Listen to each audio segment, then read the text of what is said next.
Welcome to Roll, Ponder, and Play, a podcast dedicated to crafting stories through the application of role-playing game engines, combined with creative thinking and propelled into the ether by the barest of prompts. I'm Jared Hess, taking on all the roles of game master, solo player, author, and narrator. Come with me on a journey, and together let us explore realms of shadow, danger, and wonder. One role can decide the fate of many things.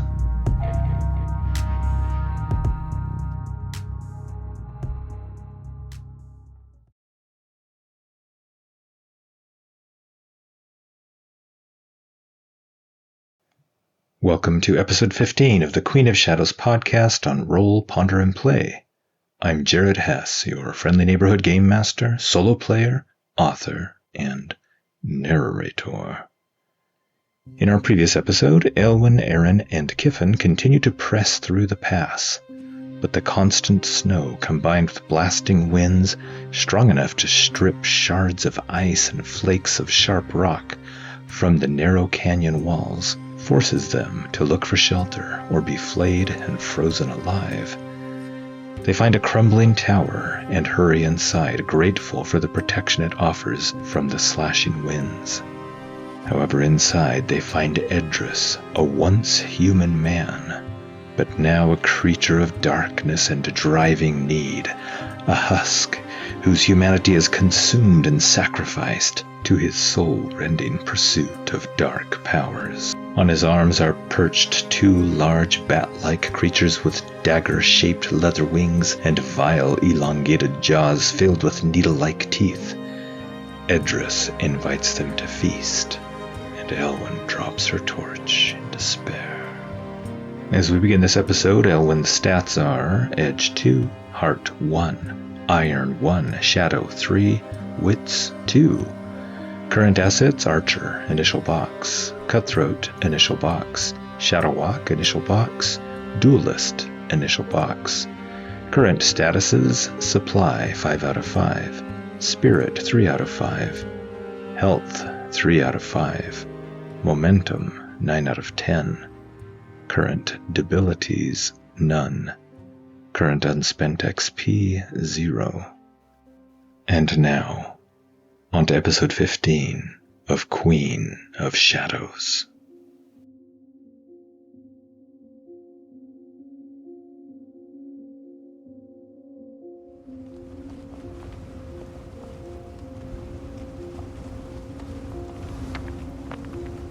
Time seemed to slow. The night-black, leathery winged creatures with needle teeth and elongated mouths glided towards them, death on wings, soundless due to the dark wind that thrashed the doorway behind them. Eilwen's heart seemed to give a sluggish beat that took an eternity. The creatures were halfway towards them when the howl from the insane Edris burst upon them. The shriek of sorrow, pain, and anger bore little resemblance to his once humanness. First, Eilwen has to face danger versus heart, to not be frightened or dismayed. Well, she probably is already frightened or dismayed, but to not be frightened or dismayed more. And truthfully, I'm feeling quite dismayed myself already. Here is the roll: a 2 on the action dice plus 1 for her heart for a 3 total against 10, and a 4 on the action dice for a miss. I don't want to burn my hard-earned momentum on this, so it stands. She loses 3 spirit from the mental shock. But why? Well, let's talk about this thing she's facing. Those of you who have played Ironsworn might know what this formidable creature is, especially if you have the Delve sourcebook. This is called a husk. A husk has a rank of formidable. That means it takes 1 progress per harm and inflicts 3 harm. Its features are withered flesh and black eyes, clawed fingernails, and horrifying wail. Its drives are become more powerful, make others suffer as they have, restore their former self. Its tactics are dishearten with a dreadful howl, lash out with forbidden magic, bind lesser creatures to their will, consume the essence of others. The description in the book is, a husk is what remains of an Ironlander whose body, mind, and soul are hollowed out by dark magic. In their unquenchable thirst for power, they use their own essence to power foul rituals. Bit by bit, they give themselves to this ruinous path. They abandon their kin, they forsake their former lives. Their physical form wastes away, their mind is shattered. In time, only the husk is left. They are a needful thing, tormented by the memory of all they have lost, but willing to lose even more in their quest for power. A husk may make tempting offers of rituals or rarities, but be wary. Their bargains are always in their own favor. When they turn against you, a husk is a cunning foe. They weave dreadful spells, summon swarms of lesser creatures, and unleash a savagery inflamed by their anguish. I really love how Ironsworn does opponents.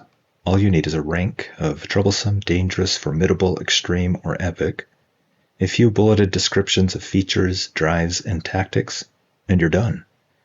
There's no need for hit point calculations or complicated stat blocks or other derived statistics. There's just something elegant and so simple about this that really speaks to me. Okay, enough Ironsworn love. Let's get back to the story. At the unnatural keen, the hairs on her arms and back of her neck stood up, as if they wanted to flee as well. The darkness whispered of her impending doom, the futility of crossing these mountains, the futility of righting a world gone wrong with madness and pain. Eilwen's current spirit is now 0 out of 5. So she was 3 out of 5 before, but she lost 3 during this mental, spiritual discouragement attack, whatever you want to call it. So now we do the endure stress move. I'm rolling plus heart since my spirit is 0. I rolled a 6 plus a 1 is a 7. It's as good as I could roll.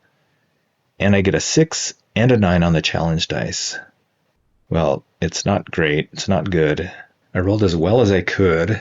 I do have 9 momentum, and I could spend that for a strong hit, but I could also just take it and get a shaken or corrupted debility. The problem is that, rules as written, you can only recover a debility while resting in a settlement. That seems very far away at this point, as we've only made 1 progress in our delve through these mountains. Okay, I'm going to bite the billet, and I will take the shaken debility. Under conditions in the Ironsworn rulebook, shaken may be marked when you are at 0 spirit and fail to endure stress. You are despairing and distraught and need comfort to recover. As with all debilities, conditions impact your max momentum and momentum reset. In addition, if you are wounded, shaken, or unprepared, you cannot increase the associated track. If you are shaken, you cannot increase spirit. If a move gives you an opportunity to raise your health, spirit, or supply while the associated condition is marked, you can't take that option. You must clear the condition before improving the related status track. The shaken and unprepared conditions can generally only be cleared as you find fellowship and gather provisions in a community through the sojourn move. Once you clear a condition, you restore your max momentum and momentum reset, and you can once again increase the associated track through moves. Is Aron cowed? 50-50 chance. I rolled a 10 and get a yes and. What about Kyffin? Again, 50-50 chance, and the oracle says yes. All seemed hopeless and lost.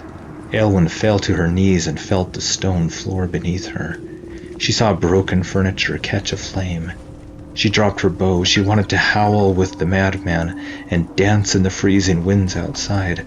And at the same time, she wanted to curl up in a ball and welcome the coming shrieking darkness of certain death. There was no fighting this thing. Not here, not now. They had to flee, had to find a way out, a safe place, maybe go back to Rock River. Kyffin was right. They were fools to have come through these cursed mountains. It would have been better to try their hand against the Wolffang clan. Her courage failed her, and she cried out. A heart beat. She saw that Aron and Kyffin also cowered nearby. For good reason do we tremble, and with visages as pale as death we take our last breath, she thought. She did not blame them or see them as craven-hearted. She understood now why men despaired.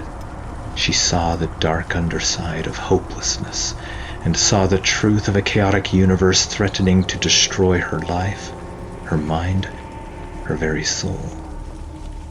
Aron wept openly, falling to his knees, dropping his axe and holding his head, covering both ears with his fists. Kyffin stood next to Aron, standing with his spear forward, but accepting what would come. Hopeless, but defiant. Mother, she thought, I'll never know the truth.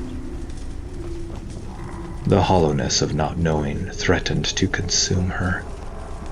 What reason was there to go on? Then she felt a glimmer of something. Not much, but an iron resolve began to form.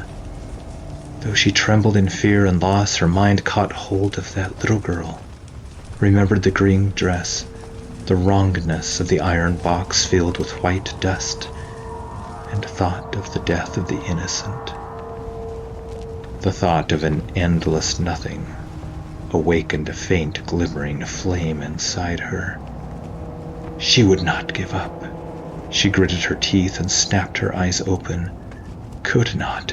She would go on through fear and fated death with her last breath. But they had to leave now. Her eyes focused on the iron trap door near her.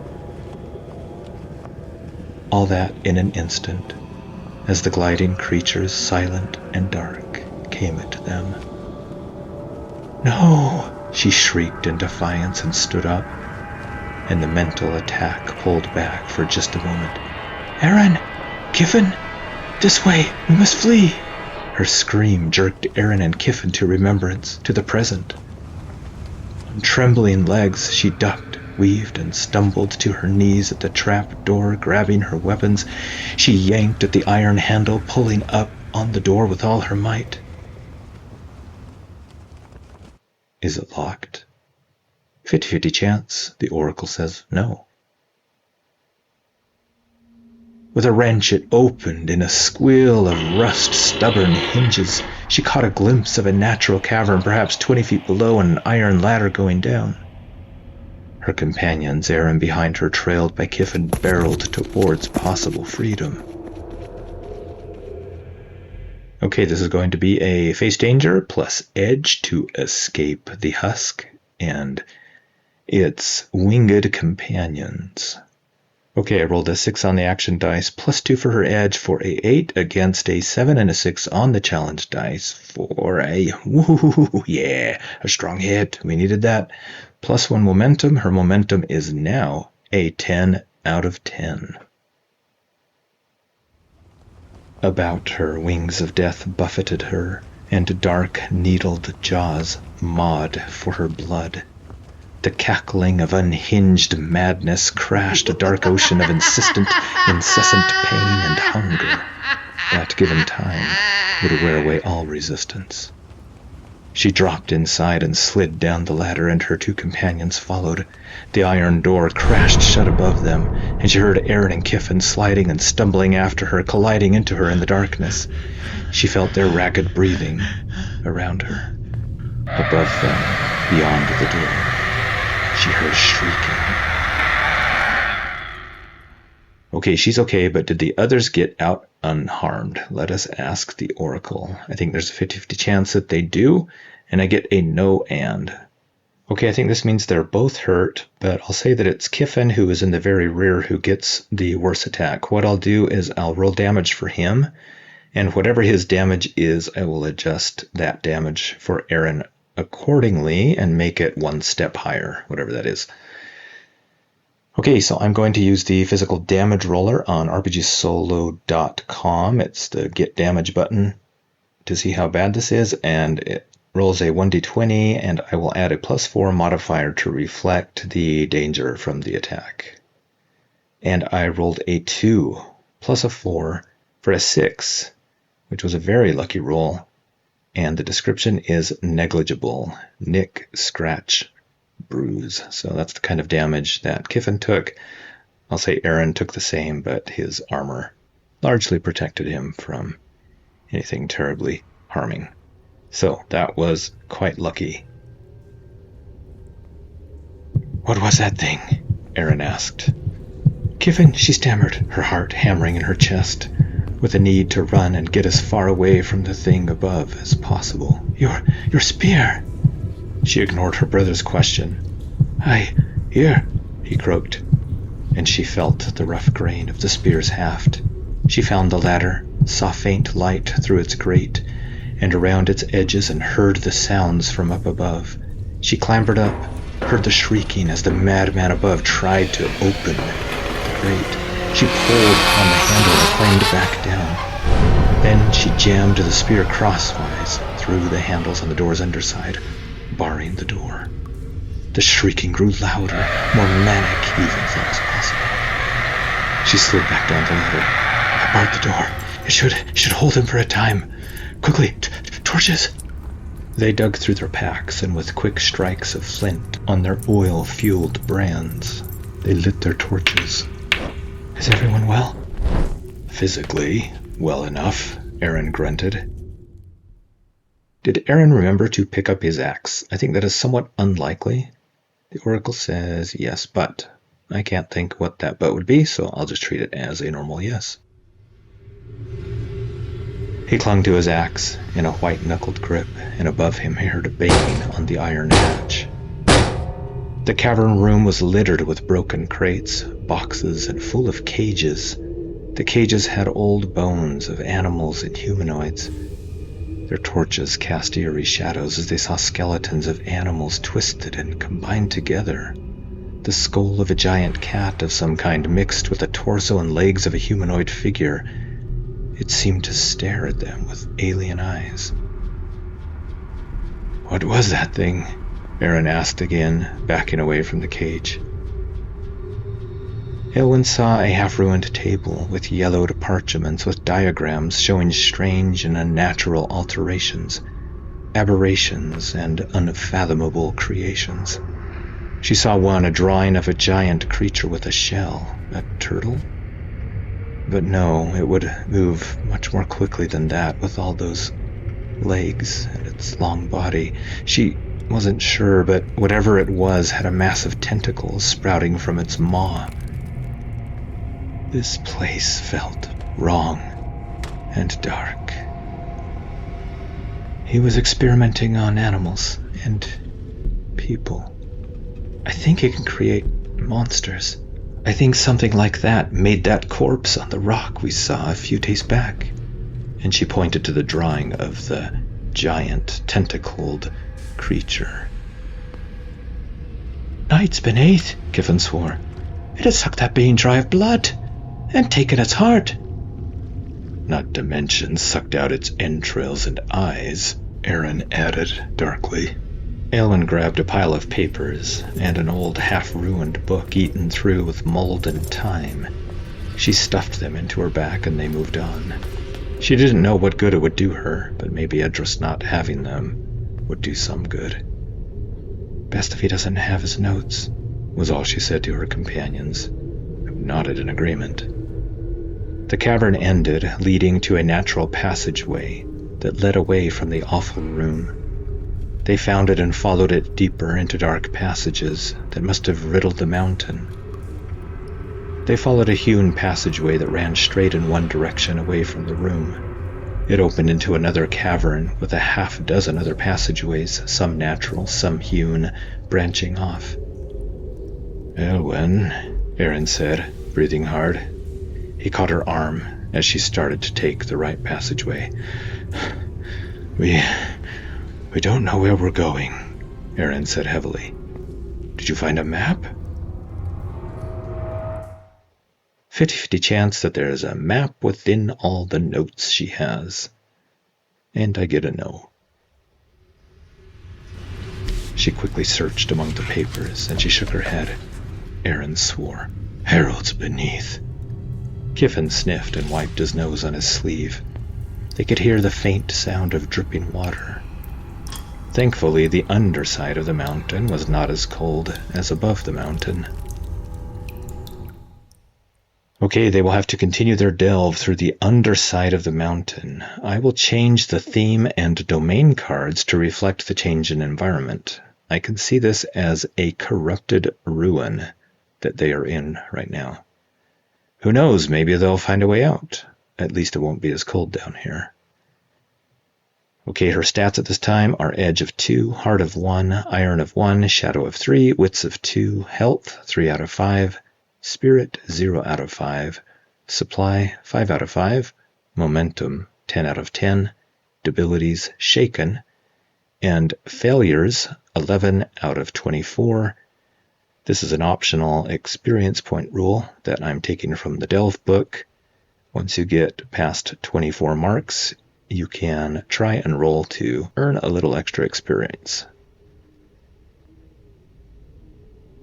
We can't go back the way we came, she said, staring down the darkened passageways as the slow drip of water sounded in these heavy mountain roots.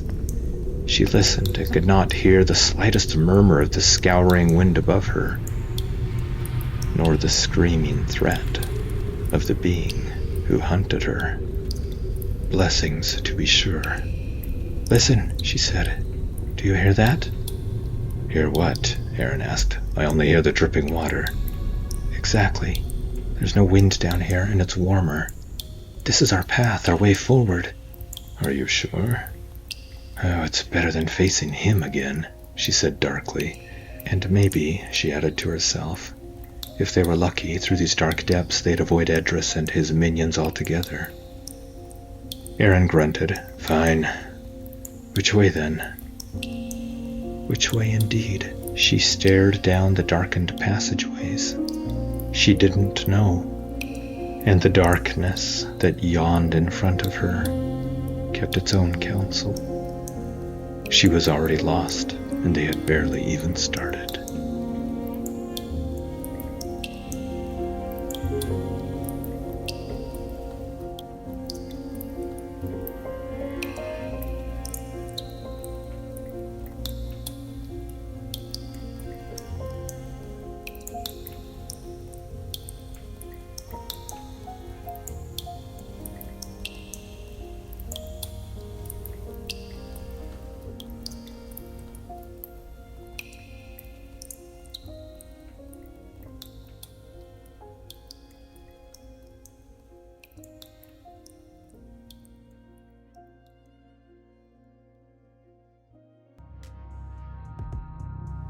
Thank you for joining us, and I sincerely hope you enjoyed what you experienced.